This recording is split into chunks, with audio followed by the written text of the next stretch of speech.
mu mateka yo kubohora ibihugu hari izina ritajya rivugwa byaje kugira uruhare mu mateka y'u Rwanda ya leta tariki ya mbere Ukwakira 1990 ariko hari icyo abaturage batamenye. Numwe mu bahagarariye ikigo aba numwe mu bagishinzwe ikigo cya high school Nyamata.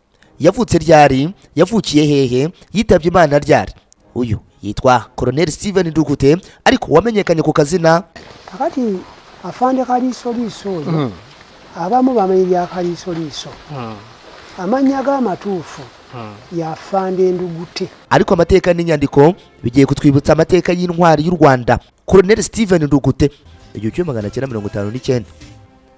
Ubwoko bw'abatutsi mu Rwanda bwari basiwe, burasenyerwa, buratwikirwa, bamwe birukanwa mu byabo. Aha rero niho impunzi nyinshi, intwari nyinshi mu kubohora u Rwanda zisanze ku butaka zitavukaho mu bihugu bitandukanye hanze. Iyo tuganira kuri aya mateka tubona umushinga wa leta tariki ya mbere Ukwakira 1990. Uyu ni umushinga wizweho cyane nyuma y'igihe kinini abana b'u Rwanda bamaze igihe kirekire mu buhunzi badakandagira mu gihugu cyababyaye. Nuko byaje kugenda rero umuryango wa Colonel Steven Ndugute nawo wisanga mu gihugu cy'ubuhunzi mu gihugu cya Uganda. Nyuma rero yo gucirwa mu Bugesera ahabaga isazi yatsetse, n'ubundi bakomeje gukorerwa itotezwa ritandukanye, gutwikirwa, gusenyerwa, kwamburwa ibyabo, kwicishwa inzara no kubuzwa uburenganzira bumwe na bumwe nko kwiga, kugira uruhare mu bikorwa biteza imbere igihugu.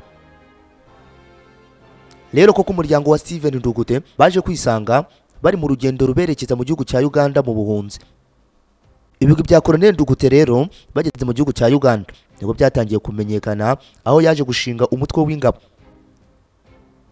we ubwe yiyoboreraga. Izi ngabo za Colonel Ndugute nizo zaje kwifatanya n'ingabo za Museveni NRA maze biyemeza kubohora igihugu cya Uganda ku butegetsi bwa Perezida Milton Obote. Uyu mutwe wa Colonel Steven Ndugute yishingiye ubwe wari uzwi ku izina rya FEDOM, bisobanuye Federal Democratic Movement, ishami rya gisirikare ryarwanyaga ubutegetsi bw'igitugu bwa Perezida Milton Obote.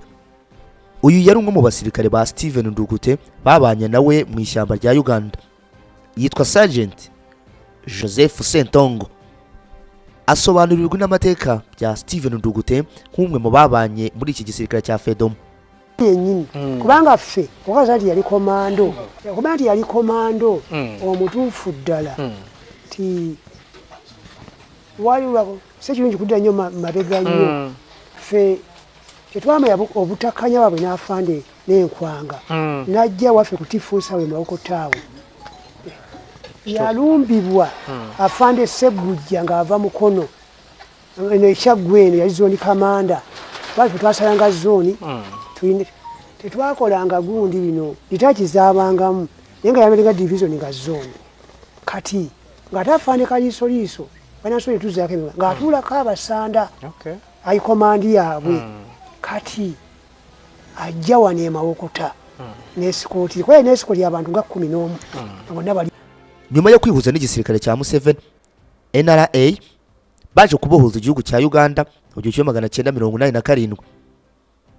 Rero nk'umwe mu barwanyi bari bakomeye cyane bari bazi kubohora igihugu cyari cyo, ubuhunzi cyari cyo. Ntabwo yaje gutuza nubwo yaramaze kugera ku butegetsi afatanyije na Museveni, ntiyatuje.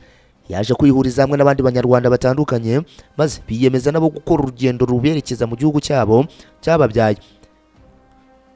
Ibi byaje gutuma Colonel Steven Ndugute agaragara muri bamwe bashinze ishyaka rya FPR Inkotanyi, Front Patriotic Rwandans Inkotanyi.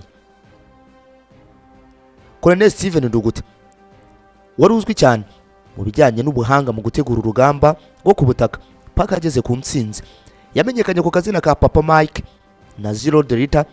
Uyu niwe wari wungirije umugaba mukuru w'ingabo za RPA Inkotanyi wakoreraga ibikorwa byo ku butaka bw'u Rwanda. Ni nawe kandi wayoboraga urugendo ibikorwa byose bya gisirikare bya RPA. Yari Operation Commander of RPA kugeza igihugu kibohowe tariki ya 4 Nyakanga 1994. Ibikorwa bya Colonel Steven Ndugute ntabwo byarangiriye mu ishyamba cyangwa se mu kuyobora ibikorwa bitandukanye bya gisirikare. Nyuma y'urugamba rwo kubohora igihugu, Colonel Steven Ndugute yabaye hafi y'abacitse ku icumu rya Jenoside yakorewe abatutsi mu 1994. yabafashije gukomeza kwiyubaka, abubakira amazu, amavuriro ndetse n'ishuri ryamwitiriwe. Colonel Steven Ndugute yanashinze ishyirahamwe ryari rigamije guteza imbere akarere ka Bugesera yakomokagamo. Ishyirahamwe ryaje kwitwa Aderebu. Nyuma ya jenoside yakorewe abatutsi mu 1994 igihugu kimaze kubohorwa, Afande Ndugute yatekereje ukuntu abana benshi bari bandagaye ku mihanda. Uyu nguyu niwe wacu twaduturanye muhira. Uyu nguyu rero yise data mubona. Ari benshi ku gasozi batiga, imfubyi za jenoside yakorewe abatutsi mu 1994 ari benshi cyane bandagaye ku misozi kwiga ndetse n'icyizere cyazaza kidashoboka muri bo. Afande Ndugute yahise aba uwa mbere nyuma yo kwitegereza ibi byose guturuka mu mashyamba ya Uganda mu rugamba rwo kubohora igihugu. Byaje kumusaba kwitonda neza, maze yiga umushinga wagombaga gukura aba bantu mu bibazo bitandukanye. Uyu yaje kuba uwa mbere wafunguye ishuri ryisumbuye i Nyamata kugira ngo rihe ubumenyi abanyarwanda bose, by'umwihariko kandi n'abasirikare baba baragiye ku rugamba badasoje amashuri. Iri shuri ryashinzwe n'uyu munyabigwi agendeye ku gitekerezo cyo kuba hari abana benshi bari bamaze kurokoka jenoside yakorewe abatutsi batari bafite uburyo bw'imibereho n'icyizere cyazaza nta gihari. Iryo shuri buryitwa high school. Representant legal waryo yari Afande Ndugute, kandi kugeza na n'ubu iri shuri bariyizi nk'ishuri rya Ndugute. Colonel Steven Ndugute nk'intwari y'u Rwanda. Tariki ya 3 Kanama 1998 nubwo inkuru y'incamugongo yumvikanye mu banyarwanda ko Colonel Steven Ndugute yitabye Imana.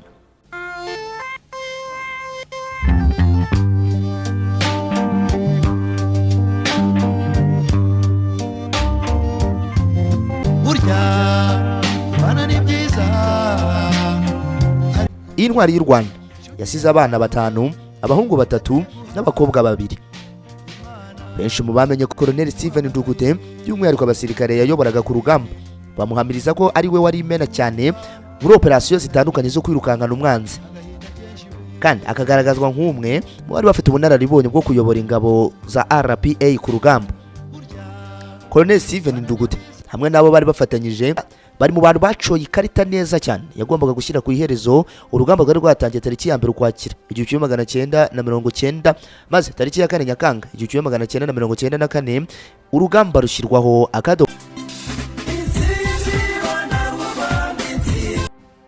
Ku mateka nk'aya wowe ugeze hano bwa mbere ntibibagirwe gukanda subscribe, like niba iki kiganiro cyagushimishije ukigeze no ku bandi batandukanye. Nitwa twitwa Isaha Yanone TV. Ibihe byiza.